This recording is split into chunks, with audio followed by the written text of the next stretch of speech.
All right, welcome back to the Artist Connection podcast. This is Matt Kasar with a special returning guest and a good friend of mine, all the way from the Great White North, Mr. Eric Brombacher. Welcome, sir. Hi, Matt. How you doing? Glad to have you back. Yeah, likewise. Glad to be back. I think the last time we spoke was November of last year, somewhere in there. It was right around that mid-holiday point where things were crazy, but it was sure good to meet you back then, and I found a new favorite band in Chatterbox. So thank you. That's great. That's so generous of you. Thank you. Yeah, that was and I really enjoyed I really enjoyed chatting with you, which is why when we released this next batch of songs, this is why I reached out to you. So yeah, it's great to be back. Glad you did. So the new single that you have out is, I guess the A side is Melody, and then on the other side you have Walk Away. And like I told you right Yeah. before we were recording, boy, they're both double A side to me. Just both great songs. Thanks. Yeah. Yeah. Thanks. And it's. I guess it's a bit, and maybe that's kind of what happens as an indie artist versus traditional days. We don't. I mean, we're paying for everything ourselves, studio time and whatnot. So we don't really have any kind of appetite or desire to put filler out there. No So luxury for filler. Yeah, I gotcha. yeah, it's not like, okay, we've got studio time booked. We got to come up with a song and crank it out to fill the album. It's more, we've always got a backlog of songs that that we've honed and crafted and can't wait to get out there. And so everything we do put out, not everything ends up being a home run, but our intent certainly is that, we try and craft each song with the kind of the hope that it'll be received as a hit, or with as much enthusiasm as we've put into it. Well, I'm not a production guy at all, so I don't know the ins and outs of how you make it sound the way you sound, but so crisp. I mean, the instruments are just, it just has a great sound, and then of course the vocals, everything about it is just, I don't know how else to say it, just so crisp and clear and well defined. Well, thanks. I mean, thanks for that. And actually, that's a really big compliment because I think the part that I haven't mentioned yet is this is the first project that I've completely self-produced. Oh, so it's all you. That's awesome. Yeah. I mean, from a production and a recording perspective. Yeah. Our drummer, Mike, so engineering-wise, what we do is we lay the bed tracks at our drummer's house, Mike Mann.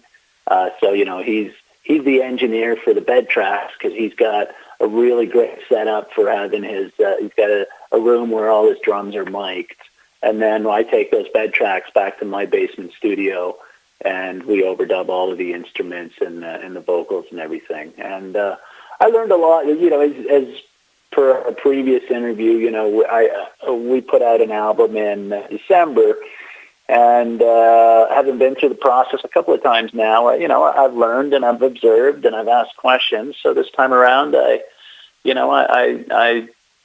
took what I learned and tried to apply it. And tried to make everything kind of crisp and clear. I've kind of purchased some new mics over the past year. And you know what? I feel like I've gotten better at it. And it's kind of the new direction as I'm going to try and self-produce as much as possible, the music going forward. So I'm glad to hear that it's coming out, in good shape. Yeah, you're definitely on the right track. I mean, and it's funny for how much music I listen to on all formats. I mean, I still buy vinyl every single week. I listen to CDs, I listen to the radio, whatever. But when you hear it, you know it. Like it's just something like, oh, wow, that's different. I don't know why it's different, to my ear, but it sounds good. So good job. Yeah. Yeah. Well, thanks for that. Yeah. And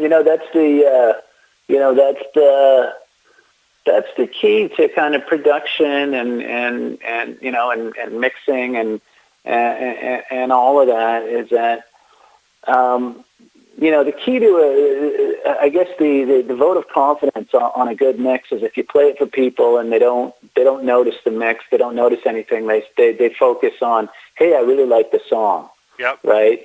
Then you've got a good mix. Whereas if the mix is off, your average listener won't be able to tell you what's wrong, but they'll know. They'll just, you'll see it in their face. They'll be like, there's something odd here. It doesn't sound quite right. It's not punchy. It's not clear. right? And they won't know why they don't like it, but it does detract from the song if you don't have things that are well recorded, well produced, and well mixed. Yeah, That's a great point. And even huge bands aren't fall victim to that because the criticism is usually around bass. I notice, bass, if it's done well, it's what you're describing. You don't necessarily you hear it, but it's more of a feeling. It's more of a driving force along with the drums. But if it's lacking or completely missing, that's when everybody goes crazy because Metallica. I heard a little bit about that. Van Halen, even some of the earlier classic records get talked about. Yeah, the bass is muddy. The bass, or it's the '80s were really bad. It's like they were so focused on the shrill, yep, exactly, kind of high register screaming guitars, and then the bass would get dropped really, really low in the mix. And if you listen to like a lot of hair metal and metal from the '80s, that's a characteristic. Is the bass is almost non-existent. And like along that line, though, the bass player themselves were kind of maligned. Like that was the B part of the band. That wasn't a huge, that wasn't a big. But really, in all other music, that bass line is what keeps the thing moving. Right. Well, a good song, you should be able, the bass and the drums should be what move the song forward. And you actually, if the song's a well-constructed song, you should be able to get away with bass and drums and vocals and still retain the character of the song, and then the guitars really just become dressing on top of all of that, right? Yeah. Like the drums and bass is the cake, right? Absolutely is. And then, the guitars, and the other instruments are like the icing, and then the vocal, of course, is the centerpiece. And that's kind of the way we look at it, by the way, as we get into this, when I say I produced it, so I did the production, and did the engineering in conjunction with Mike. I did have somebody else mix it, a guy named Aaron Como, a very talented guy from Toronto. And then the guy that did the mastering, a guy named Jeff Elliott, another really, really talented, sought-after guy.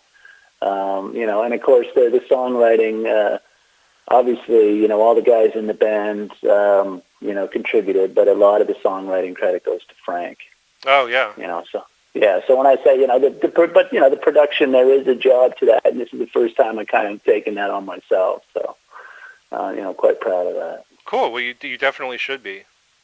Yeah, thank you.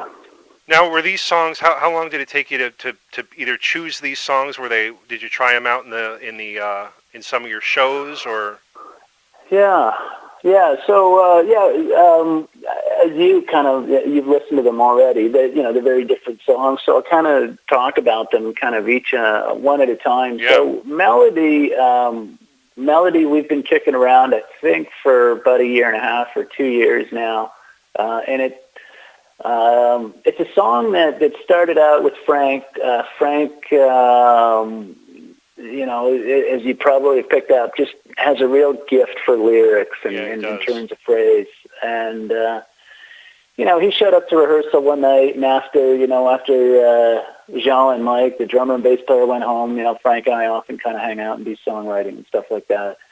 And he pulled out this piece of paper, and he'd written this poem called Melody. And it was written for, he was traveling home from some sort of a business trip or something. Traveling home from just after seeing his family in Italy. And I guess he called the office, and one of the girls in the office had just given birth to a girl named Melody. And he got on the plane, and basically he wrote this poem, which was 3 verses.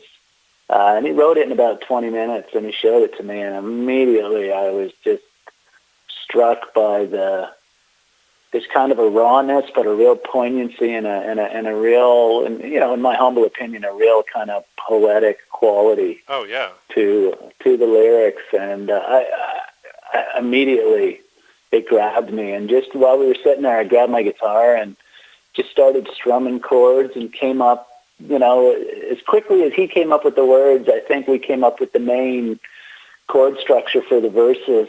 And then, I said, hey, can I keep this? And I took it away with me, and I ended up going on vacation immediately after that, and I had my guitar with me, and just kind of banged away on it for a week and a half.